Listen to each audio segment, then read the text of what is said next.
ئێمە وەکو مامۆستایەکانی تەکیە و مەدرسەی شێخ محەیدین ڕۆژانە تا 56 منداڵی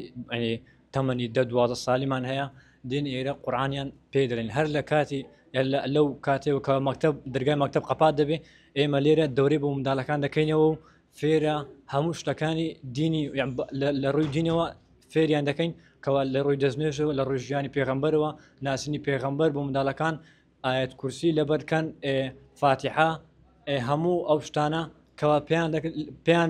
پێیان لەبەر دەکەین و لەبەر دەکەن و تا ئاخر یعنی ئاخر دەورەکەش کە دەکەینەوە ئاخری پێشکەشی هەدیان پێشکەش دەکەین و بۆ ئەوەی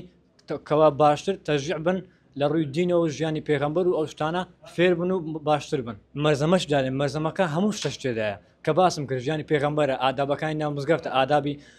ناو ماڵەیە ئادابی دەرەیە کەواکو تەحمل لەگەڵ خەڵکی بکرێت ئیشەکانی مەش ئێرە بەوێ بەرامبەرە تەنها